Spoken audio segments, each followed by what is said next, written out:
국무총리가 되실 수 있죠. 그냥 국회에서 과반수 이상의 동의만 얻어서 그냥 통과시키면 그만이고, 인사청문회도 그냥 뭐 청문회 채택 보고를 안 하더라도 뭐 대통령이 그냥 지명하고 그냥 통과시키면 그만이니까 되실 수는 있는데, 앞으로 그러면 어떤 국정의 어찌 보면 행정부에서의 대통령 다음으로 공무원들 다 통할하고, 국무총리실에는 또 그 공무원들을 감찰하는 부서도 따로 있어요. 누가 그 부서에서 감찰을 했었을 때, 국무총리는 저렇게 하자가 많으신 분인데, 특히나 돈과 관련해가지고 공무원들에 대한 엄격한 감찰을 할 수 있을까? 라는 생각이 좀 저 개인적으로 좀 들더라고요. 그래서 진짜 공무원들 50만 원만 받아도 바로 징계 대상인데. 그럼요. 그리고 네. 정말 더 우려스러운 건 뭐냐면,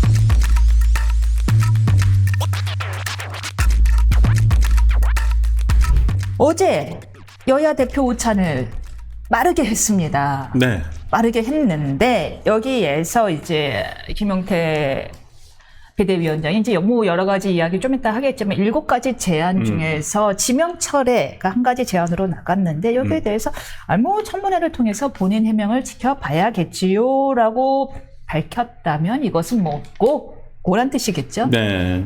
그러니까 예. 뭐 오늘 아침까지도 네. 어떤 민주당 그 인사청문위원들 뭐 얘기를, 인터뷰 내용을 들어보면 결론은 다 똑같아요. 계속 반복하고 있는데 그냥 소명될 것이다. 충분히 소명이 될 것이다. 아니, 자료를 하나도 안 냈는데 어떻게 소명되죠? 그러니까요. 저도 예. 좀 그 부분은 납득이 안 가는데, 뭐 본인들도 그 부분은 정확하게 모르고 있어요. 그냥 증거 제출을 안 하고 있으니까, 뭐 내일 그렇지만은 뭐 후보자가 뭐 충분히 이것을 납득이 될 수 있을 정도 소명을 할 것이다라고 하는데, 아니 뭘 객관적인 증거를 내놓고 그다음에 국민들이 그걸 확인하고 뭐 인사청문위원들도 확인하고 해가지고 그게 납득이 되거나 그러면 뭐 충분히 저도 뭐 인정을 합니다만은, 뭐 아직까지는 김민석 후보자에 대한 어떤 해명이라는 것들이 대부분 그냥 뜬구름 잡는 얘기들, 특히나 뭐 김민석 후보자 본인이 스스로 방송에 나와서 한 얘기들은 대부분 보면 그냥 뭐 국회의원으로서 어느 정도의 뭐 그 정도 그냥 소명될 수 있을 정도 되지 않겠느냐라고 해서 뭐 설명한 내용을 보면 금액은 다 빠져 있어요. 숫자는 다 빠져 있고 그냥 뭐 이 정도면 되는 거 아니겠느냐. 약간 뭐 그냥 두리뭉실하게 밀어붙이기식 이라는 뉘앙스를 지울 수가 없어서 뭐 내일하고 이제 모레 이틀간 청문회가 뭐 실시가 됩니다만은 거의 뭐 결론은 나 있는 거 아닌가라는 생각입니다. 맹탕 청문회라는 말이 나오지 않을까라는 생각이 들어서, 뭐 증인도 없고, 뭐 증인도 채택을 하나도 하지 않고, 그다음에 후보자는 뭐 제출하지도 않고 충분하게, 또 본인은 소명을 한다고 하지만은 그 소명이라는 것들이 대부분 변명이나 핑계에 불과할 것이라는 것은 뭐 이미 나와 있는 사실로서 충분히 미뤄 짐작할 수 있는 부분이어서, 글쎄요, 이번 그 이재명 정부에서 가장 중요한 첫 번째 국무총리에 대한 인사청문회인데, 뭐 여전히 파행 또는 맹탕 청문회가 되지 않을까라는 예상을 해봅니다. 맹탕 청문회가 될 것 같다라는 이야기인데, 이게 왜 국민의 한 사람으로서 절망스럽냐 하면은, 청문회라는 거는 그것도 이제 임기 이재명 정권의 첫 초대 총리에 대한 청문회고, 이후에 이 사람의 재청으로 인하여 이제 국무총리의 재청으로 인하여 내각이 구성될 거잖아요. 네. 그만큼 의미 있는 청문회인데, 청문회라는 것이 주도권이야 야당에 갔지만 기본적으로 국민에게 소명하는 자리잖아요. 그런데 증거도 안 내놓겠다. 증인 채택도 아무것도 안 하겠다. 이거는 국민을 우롱하는 거 아닌가요? 그러니까 저도 이 부분은 조금 좀 납득이 안 가요. 예. 그러니까 과거에 만약에 입장을 물론 입장이 바뀌었으니까 정치적인 입장에 따라서 뭐 청문회를 임하는 태도가 달라질 수밖에 없다는 점은 충분히 뭐 이해는 합니다만은, 지금 민주당이 여당에 돼서 만약에 나중에 또 정권이 바뀌어서 야당일 때 만약에 이제 지금의 야당이 여당의 어떤 추천 후보자를 이렇게 하자마는 후보자를 추천을 하고 거기에 대해서 해명도 제대로 하지 않고 그냥 이렇게 밀어붙이기 식으로 그냥 시간만 보내면 된다라는 식으로 했었을 때 그걸 그냥 가만히 있을 것인지 저는 조금 이해는 안 가요. 솔직히 말씀드리면 이렇게 뭐 이런 후보자를 추천한 대통령도 저는 조금 문제가 있다고 보고, 계속 이재명 대통령이 하시는 말씀은 뭐 그냥 뭐 본인이 충분히 소명한다고 했으니까 우리가 한번 들어보면 되지 않겠느냐. 뭐 어제 여야 간담회에서도 그런 말씀을 했습니다마는 뭐 지금까지 김민석 후보자가 어떤 내놓은 해명 중에서 아 그렇구나라고 그렇게 쉽사리 이해될 만한 해명이 있었던가요? 저는 솔직히 잘 이해가 안 됐어요. 대부분은 뭐 11명의 후원자로부터 돈을 빌렸다든지 뭐 자녀의 유학 비용 뭐 이런 것까지 뭐 다 뭐 그냥 그건 차치하고라도 지금 제일 중요하게 생각하는 것이 국회의원 기간에 최근에 국회의원 5년 동안에 받았던 세비 그것과 그 나간 돈들 이걸 아무리 맞춰봐도 돈이 안 맞다. 그리고 이제 저는 김민석 후보자의 그 뭐 나중에 경조사비 출판기념회 이런 걸로 인해서 그랬다라고 하는데 그러면 처음부터 밝히셨어야죠. 그런 의혹이 나왔을 때 돈이 맞지가 않다라는 의혹이 분명히 초창기부터 나왔잖아요.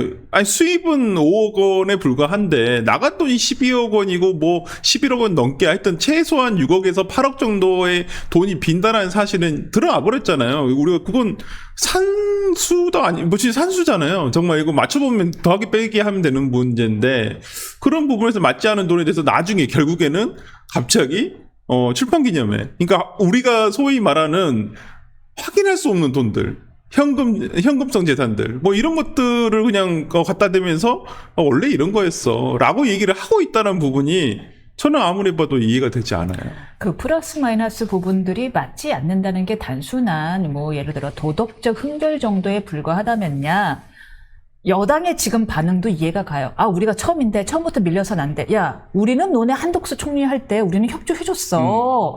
요 정도면 차라리 이해가 가요. 그런데 그 플러스 마이너스가 맞지 않는다는 것이 단순한 도덕적 흠결이나 의혹 수준을 넘어져서 심각한 불법의 의혹이 있다는 게 지금 문제의 핵심 아니겠습니까? 그러니까 그 안에 뇌물성 돈은 어떻게 생각할까요? 뇌물성 돈이 있다고 한다면 왜 어떻게 아니 그러니까 우리가 출판기념이라든지 예. 예를 들어 경조사비라든지 꼬리표가 안 달려있는 다들 대부분 현금이잖아요. 물론 출판기념회를 카드 계산하시는 분도 계십니다만은 정말 미운 사람이겠죠.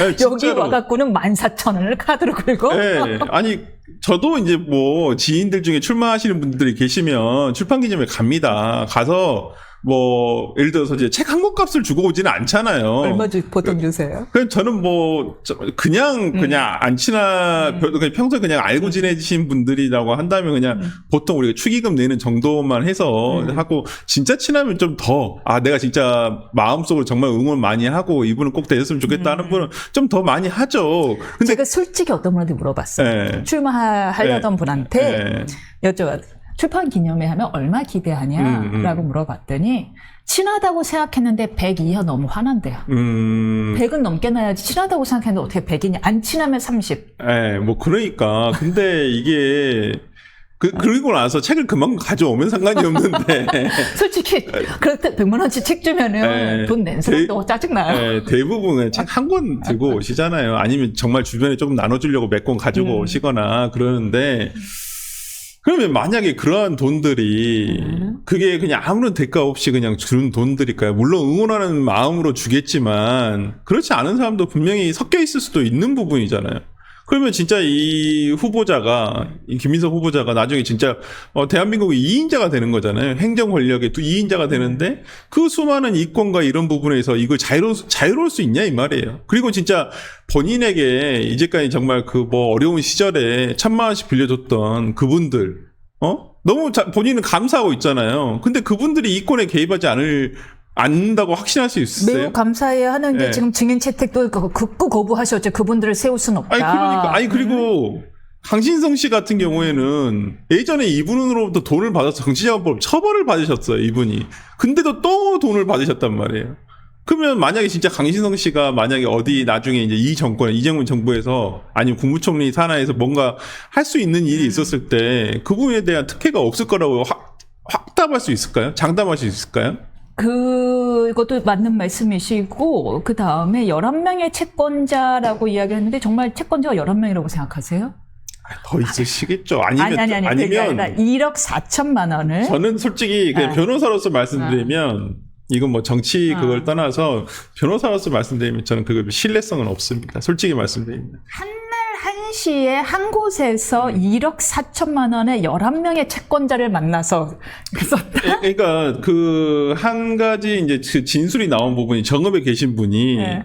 그분도 이제 그 강신성 씨 회사에 뭐 이사를 직함 가지고 계신 것 같아요. 감사인가 뭐 네, 그러신 것 같아요. 근데 그분이 하신 말씀이 김민석 후보자가 직접 정읍에 와가지고 쓰고 가셨다는 거예요. 아니 그 말을 안 했으면 뭐 누군가 대리인이 썼겠다 이 생각 할 수도 있죠. 근데 직접 오셔가지고 썼으면 다른 것은 11곳을 한꺼번에 하루 동안 돈 그거 거예요? 어떻게 돕니까? 물리적으로 좀 불가능하고 입증할 거면 그러면 하이패스 카드 내역 보여주시면 되잖아요. 진짜 정읍 톨게이트 지나셨는지 안 지나셨는지. 그것도 본인 명의가 아니고.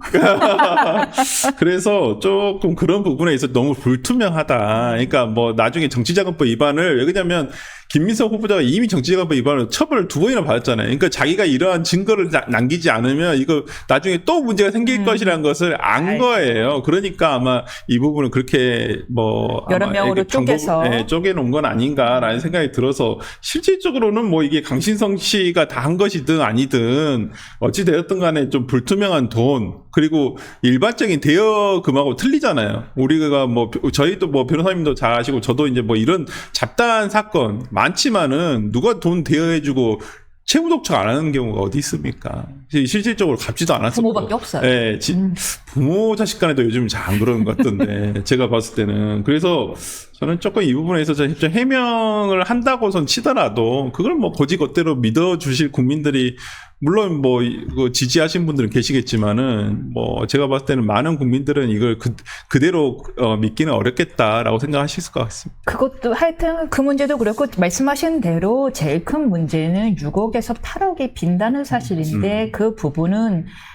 일단은 첫 번째는 법 위반일 소지가 있는 게 만약에 그것이 정말 말씀대로 뭐 경조사와 그리고 출판 기념회 수입이라면 출판 기념회 수입으로 1,000만 원 이상 받은 경우에 무효형을 받은 형들이 수두룩합니다. 그러니까요. 사실상 정치 자금이라고 해서요.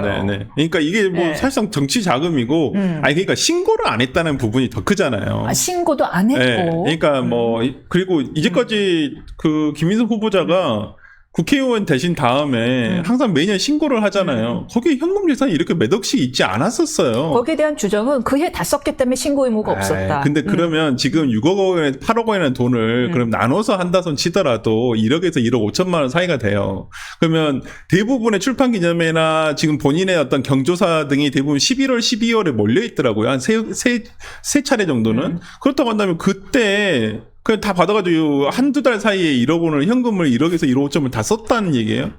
뭐 하시는데 그 돈을 많이 썼다는 것인지 좀 이해되지 않은 부분들이 너무 많아요. 솔직히 말씀드리면. 그리고 또 오해하고 계신 게 신고 의무가 없다는 게 공직선거법상 신고 의무가 없다는 것 뿐이지 재산에 당연히 소득 신고는 하셔야 돼요. 그렇죠. 원래는 세금을 내셔야 되잖아요. 물론 뭐 출판 기념회 통해서 들어온 돈을 가지고 현금은 꼬리표가 없으니까 뭐 세금 신고 정확하게 안 하신 분들은 많습니다만 뭐 본인이 항상 공직에 대해서 언제든지 갈 수 있다고 생각을 하고 있었었고 뭐 그렇다고 한다면 이분이 처음 뭐 그냥 갑자기 민간인으로 계시다가 정치인이 되신 것도 아니잖아요. 그전에도 정치권에 계속 있었었고 18년 동안 뭐 야인 생활 하면서도 그냥 언저리 계속 계셨던 것이고 그렇다고 한다면 돈 문제나 이런 문제 그리고 특히나 본인이 돈 문제와 관련 정치자금과 관련해 가지고는 이미 어떤 사법 처리가 된 부분이 있었다고 한다면 좀 더 꼼꼼하게 아마 세금 신고 같은 것을 했다고 한다면 오히려 이런 문제가 발생하지도 않았겠죠. 근데 오히려 그걸 감추려고 했었었고 확인되지 않는 돈 등을 누군가로부터 받아가지고 그냥 썼다는 거잖아요. 다 썼다. 근데 뭐 이게 나중에 본인이 이제 모르겠습니다. 그 윤석열 정부가 이렇게 빨리 무너질지를 모르고 또 본인이 국무총리가 될지 모르고 급작스럽게 되다 보니까 이런 걸 정리를 미처 못한 상황에서 이게 올해쯤 신고하려고 했는데. 그러니까 정리를 한 번 좀 더 올해쯤 수정 신고하려고 했는데. 하려고 했었는데 이게 좀 그렇게 되신 건 아닌가라는 생각이 들지만은 글쎄요. 아니 그러니까 좋습니다. 그러니까 뭐 국무총리가 되실 수 있죠. 뭐 지금 뭐 법적으로는 뭐 전혀 뭐 절차상의 문제점은 없어 보여요. 국회 다수석을 당연히 민주당이 가지고 있고 그냥 국회에서 과반수 이상의 동의만 얻어서 그냥 통과시키면 그만이고 인사청문회도 그냥 뭐 청문회 채택 보고를 안 하더라도 뭐 대통령이 그냥 지명하고 그냥 통과시키면 그만이니까 되실 수는 있는데 앞으로 그러면 어떤 국정의 어찌 보면 행정부에서의 대통령 다음으로 공무원들 다 통할하고 또 국무총리실에는 또 그 공무원들을 감찰하는 부서도 따로 있어요. 그럼 누가 그 부서에서 감찰을 했었을 때 국무총리는 저렇게 하자가 많으신 분인데 특히나 돈과 관련해가지고 공무원들에 대한 엄격한 감찰을 할 수 있을까? 라는 생각이 좀 저 개인적으로 그러네요. 좀 들더라고요. 그래서 진짜 공무원들 50만 원만 받아도 바로 징계 대상인데. 그럼요. 그리고 네. 정말 더 우려스러운 건 뭐냐면 지금 국가수사위원회라고 지금 국무총리실 산하로 그걸 만든다는 거잖아요. 위원회를. 지금 뭐 검찰의 수사 권한을 당연히 재배치를 하고 거기에 대한 전체에 대한 수사 권한에 대한 제일 상위의 위원회로서 국가수사위원회를 만든다는 거예요. 그걸 국무총리실 밑에 만든다는 거예요. 근데 국무총리가 저런 사람인데? 라고 한다면 어떤 정치적 게다가 편향 본인에 대한 고발은 들어와 있는 상태인데. 네. 그럼 본인에 대한 수사에 있어서 이해 충돌이라든지 이런 부분을 어떻게 할 것이며 정말 좀 문제가 많다. 그러니까 물론 하자가 있으신 분들도 뭐 하셨으니까 과거에도 뭐 그런 부분 이해할 수 있습니다. 그렇다 손 치더라도 정확한 해명을 하고 이러이러한 부분이 있었다. 정말 김민석 후보자 말대로 본인이 정말 야인 시절 어렵게 살았기 때문에 뭐 그런 부분이 있었다고 한다면 뭐 처벌받을 거 처벌받고요. 그 다음에 세금 안 내신 거 있으면 세금 받으시고 그렇게 한다고 한다면 그거에 대해서 뭐라고 하겠습니까? 뭐 그럴 수도 있겠다. 이해할 수 있는 부분도 있어요. 근데 지금 하고 계시는 어떤 태도라든지 해명은 솔직히 말이 안 되는 해명이라든지 너무 오만함이 묻어나는 태도? 뭐 그런 부분에서 발로 하는 것이기 때문에 그렇게 국민들이 쉽사리 이해가 안 되는 부분이에요. 이 부분은 그냥 뭐 지지자들이야 뭐 그렇다 또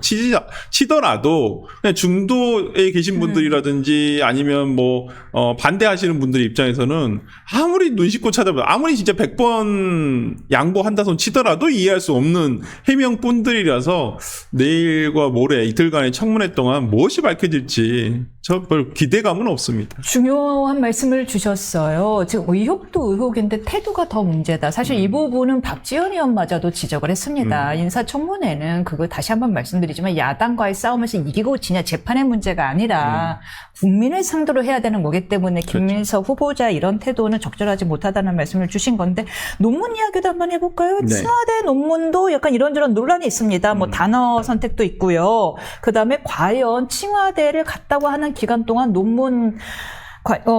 이게 논문을 다 쓰는 게 가능했느냐 뭐 이런 논란들도 있는데 어떻게 보시나요? 그러니까 진짜로 하셨다고 한다면 그러니까 학위 자체는 별로 문제가 없어 보여요. 그러니까 별로 여기에 대해서는 별로 논란이 없는 거 보면 학위 자체는 문제가 없어 보이는데 과연 2010년도, 2009년도와 2010년도 사이에 1년간 뭐 최고위원도 하셨었고, 그러니까 현역 정치 활동을 하고 계셨잖아요. 그리고 2010년도에는 부산시장 선거를 나갔단 말이에요. 근데 그 사이에 어떻게 학업을 병행을 해서, 그러니까 뭐 우리가 소위 말하는 그냥 뭐 어떤 대학교에서 뭐 비즈니스 스쿨 과정으로서 그냥 뭐 사교라든지 이런 걸 위해서 하는 대학원이라고 한다면, 그 최고위 과정, 네, 최고위 과정이라든지 이런 거라고 한다면 뭐 그래 뭐 이해할 수는 있죠. 그런 건 뭐 수업을 뭐 빡빡하게 하는 건 아닌데 여기는 학위잖아요. 근데 김민석 후보자가 밝힌 대로 이게 무슨 하버드란다. 로스쿨과 같이 뭐 이게 같이 겸직해서 인정을 해주는 거라서 열심히 다녔다고 하는데 청와대를 우리 국내에 있는 대학도 아니고 중국에 있는 대학인데 뭐 본인 말대로 최고위 끝나고 일주일에 한 번씩 빠지고 왔다 갔다고는 해요. 그리고 뭐 그걸 쭉 나열한 리스트를 본인이 만들어서 제공을 했단 말이에요. 근데 처음에는 저도 그걸 보고 정말 다녔나 보다. 근데 나중에 보니까 자세히 보니까 기간을 보니까 그 위에는 아무 의미가 없는 것들이더라고요. 밑에 한 11개 정도? 11번 정도의 출입국 기록만 필요한 것이고 그때가 이제 대학원 청와대에서 석사과정을 다니면서 다녔다라고 하는 부분이라서 그 부분 그러니까 10몇 번만 가고 청와대 석사 학위를 받을 수 있는 것이냐. 이것도 조금. 게다가 2010년도에는 겨울방학 이제 뭐 개강할 때 한번 가고. 그러니까 중간에 학기 중에 간 기록은 없어요. 네, 폐강할 때 한번 가고. 아니 개강할 때 한번 그러니까 가고. 저는 본인이 편집해서 만든 것을 내라는 게 아니라 출입국 관리사무소에 동의만 해주면 야당에서 그걸 요구해가지고 받을 수 있고요. 정 본인이 해야 되겠다고 한다면 정부24 홈페이지 있잖아요. 거기 가보면 본인이 그 출입국 기록 확인할 수 있습니다. 발급받을 수 있어요. 그러면 그 발급증을 받아서 제출하면 되는 거잖아요. 근데 왜 이걸 본인이 그냥 이렇게 표로 만들어가지고 제공을 하는지. 우리가 보통 재판하시면서도 아시겠지만 당사자 일방이 만든 표는 이건 증거로서 안 받아들여요. 객관적인 증거로서 받아들여 줄 수가 없어요. 어떤 국가에서 발급한 어떤 공적 문서만 우리가 그걸 이게 신빙성이 있으니까 이걸 사실로서 받아들이는 것이지, 지금 김민수 후보자가 내민 거 가지고는 글쎄요, 뭐 그게 맞다 손 치더라도 좀 이상하고, 그 다음에 그렇게 쓰잘데없는 부분까지 다 포함시켜서 낸 것은 뭔가 사람들을 호도하기 위한 것인 것은 아닌가.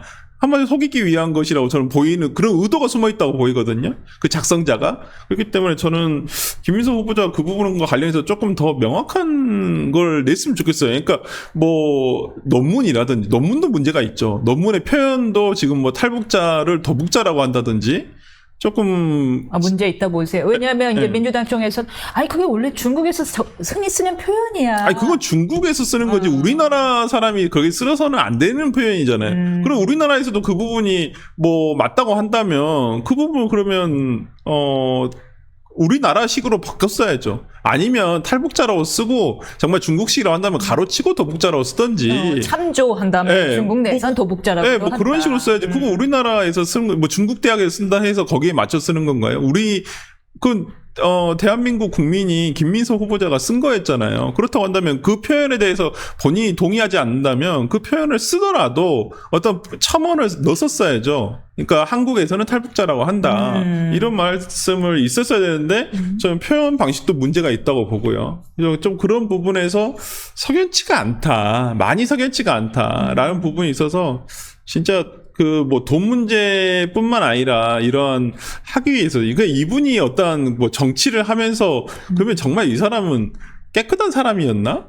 아니면 진짜 누군가 국민들에게 법을 지키고 어떤 규칙을 잘 준수해라라고 얘기하실 수 있는 분인가? 라는 생각이 좀 들었습니다.